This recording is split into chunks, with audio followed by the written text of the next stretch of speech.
Guys आज के video में हम लोग जानेंगे गेट का प्रयोग। तो आज हम लोग गेट का प्रयोग पढ़ेंगे। देखिए, गेट का एक पहला रूल है कि गेट का प्रयोग उस सेंस में किया जाता है जब कोई कुछ देता हो। अगर आपको कोई कुछ दे रहा है या आप किसी से कुछ ले रहे हो, उस सेंस में गेट का प्रयोग किया जाता है। जैसे अब हम आइए कुछ एग्जाम्पल देखते हैं।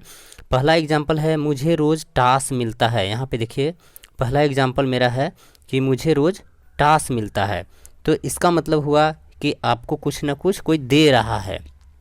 तो इस सेंस में हम करेंगे I get task every day, means मुझे रोज़ टास्क मिलता है। प्रेजेंट इंडेफिनिट का है, इसलिए गेट का प्रयोग हुआ है। ठीक है, इसका रूप भी बदलेगा, जिस टेंस के अकॉर्डिंग रहेगा उस टेंस के अकॉर्डिंग आपको वर्ब का रूप लगाना है। जैसे देखिए, मुझे नौकरी मिल गई है, ये चूँकि है अंत में तो प्रेजेंट परफेक्ट का हो गया।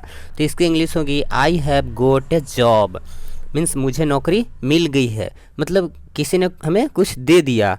तो यहाँ पर कुछ देने के सेंस में जब कोई कुछ देता है, मिल गई मतलब कोई दे दिया। ठीक है, दूसरा है मुझे कल तुम्हारी एसएमएस मिली, यानी एसएमएस मिली मतलब आपने मुझे एसएमएस दे दिया। तो किसी ने हमें कुछ दे दिया या हमें मिल गई, इस सेंस में हम गेट का प्रयोग करते हैं। इंग्लिश में बोलेंगे I have got your SMS yesterday. Next है मुझे एक गिफ्ट मिला है, तो इसे इंग्लिश में बोलेंगे I have got a gift. ठीक है, क्योंकि किसी ने हमें कुछ दिया है, तो जब कोई कुछ दिया है या हमें कुछ मिला है, उस सेंस में हम गेट लगा देंगे। ठीक है, इस चीज़ को आप याद रखिएगा। नेक्स्ट है मुझे सैलरी मिल गई, तो चूँकि गई यहाँ पे गई पर अंत हो गया, तो इसे पास्ट इंडेफिनिट कहा जाता है। तो इसका हम V2 का प्रयोग करेंगे, वर्ब का दूसरा रूप। तो आई गोट माई सैलरी, इसे हम इस तरह बोलेंगे आई गोट माई सैलरी, मीन्स मुझे सैलरी मिल गई। अब देखिए, अब दूसरा रूल हम पढ़ने वाले हैं गेट का, कि गेट का प्रयोग का दूसरा रूल क्या है। दूसरा रूल कहता है कि गेट का यूज तब किया जाता है जब हम खरीदने के समय या खरीदने के जगह लेना बोलते हैं। कभी कभी ऐसा होता है जब हम कोई खरीदते हैं तो हम खरीदना नहीं बोलते हैं, हम बोलते हैं कि हम लिए हैं ना, या ले लिए, या हम इस चीज़ को लिए हैं। तो इस सेंस में हम गेट का प्रयोग करेंगे। जैसे कुछ एग्जाम्पल देखिए, उसने एक कार ली है, यहाँ पे इसका मतलब हुआ कि उसने एक कार खरीदी है, लेकिन खरीदी हम ना बोल रहे हैं, ली बोल रहे हैं, उसने कार ली है। तो इस सेंस में हम बोलेंगे he has got a car, means उसने कार खरीदी है या ली है, लेकिन हम खरीदना बोल नहीं रहे हैं, ली है बोल रहे हैं, इसलिए हम he has got a car use करेंगे। नेक्स्ट है बाज़ार से फल ले आना। बाज़ार से फल ले आना मतलब कि खरीद करके लाना, लेकिन हमें वहाँ पे ले आना बोल रहे हैं, तो इस सेंस में हम गेट का प्रयोग करेंगे, get the fruit from market. Next है पापा मेरे लिए मोबाइल लाए हैं, खरीदे नहीं हैं, हालांकि सेंस वही है, खरीदे हैं बट हम बोल नहीं रहे हैं, लाए हैं बोल रहे हैं। तो लाए हैं, खरीदना को हम इग्नोर कर देते हैं, उस वर्ड को इग्नोर कर देते हैं, उसके जगह पे जब कोई दूसरा वर्ड यूज़ करते हैं तब हम गेट का प्रयोग करते हैं। तो देखिए, इंग्लिश में बोलेंगे papa has got a mobile for me. Next देखिए, उसने पटना में एक घर ली है, उसने पटना में घर ली है मतलब कि खरीदना हुआ, लेकिन उसके जगह पर हम लेना यूज़ कर रहे हैं, हम ली है। तो इस वर्ड के वजह से हम गेट का प्रयोग करेंगे। इंग्लिश में बोलेंगे he has got a house in Patna, he has got a house in Patna.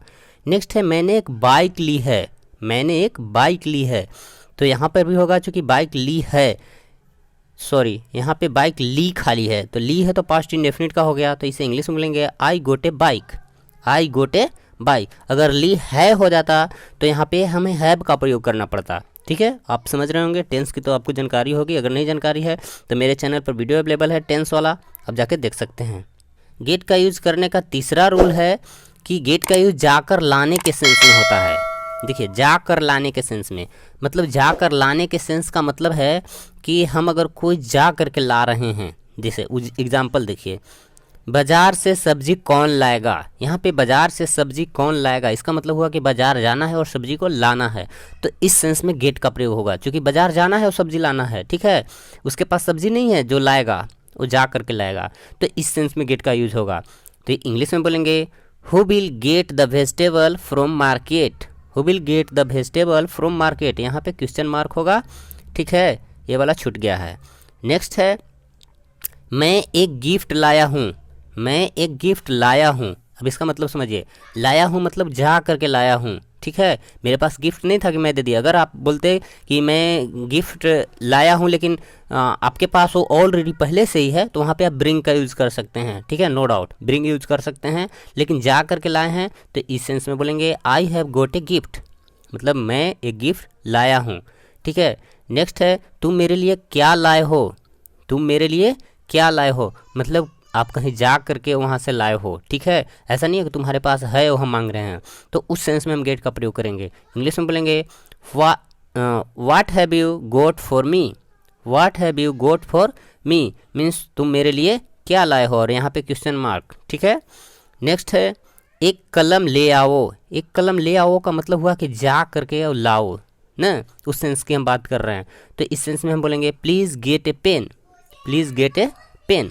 Next है मेरे लिए कार लेकर आओ, मतलब जाना है और जा करके कहीं से लाना है कार, तो इस सेंस में हम बोलेंगे please get A car for me, please get A car for me. लेकिन अगर कार किसी के पास है उसकी अगर बात करते तो यहाँ पे हम गेट के जगह पे ब्रिंग का यूज कर सकते हैं, ठीक है, नो डाउट।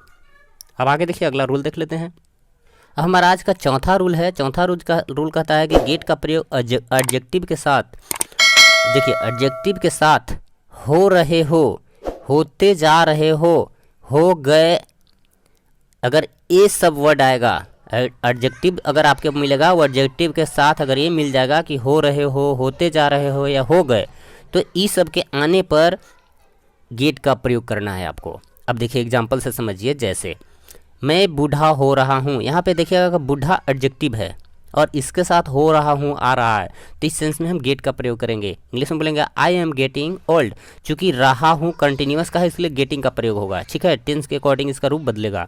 नेक्स्ट है तुम जवान होते जा रहे हो, तो तुम जवान होते जा रहे हो, यहाँ पे भी जवान एडजेक्टिव है और होते जा रहे हो का यूज है, तो इस सेंस में हम बोलेंगे यू आर गेटिंग यंग, ये भी कंटिन्यूअस का है इसलिए गेटिंग का यूज हुआ है।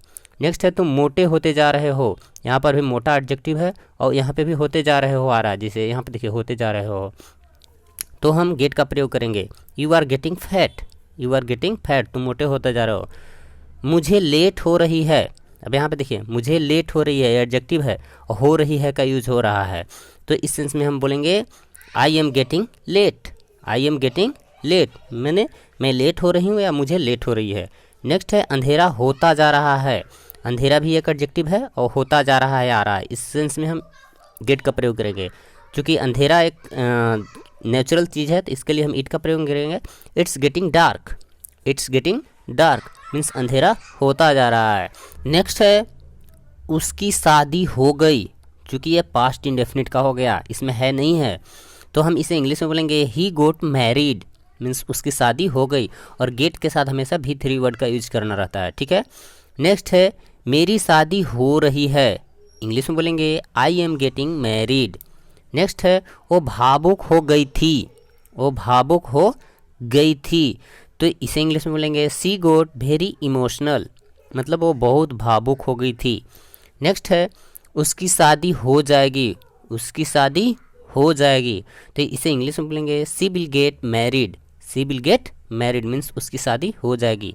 अब यहाँ पे देखिए नोट दिया हुआ है, नोट है कि यहाँ पर आप गेट के बदले बिकम और इसके रूप का भी यूज़ कर सकते हैं, ठीक है, बट नाउ डेज बहुत ज़्यादा गेट यूज हो रहा है, मतलब है कि आप गेट के जगह पे बिकम का भी यूज़ कर सकते हैं, और बिकम इसका रूप जैसे बिकम, बिकैम, बिकम, इस तरह इसका रूप होता है V1, V2, V3, V4, V5, तो उसमें से आप किसी का यूज़ कर सकते हैं। लेकिन बोलने में बहुत ज़्यादा आजकल गेटिंग का प्रयोग होता है, गेट का प्रयोग होता है, गोट का प्रयोग होता है, इसलिए आप इसका यूज़ भी कर सकते हैं, अच्छा लगता है सुनने में, ठीक है।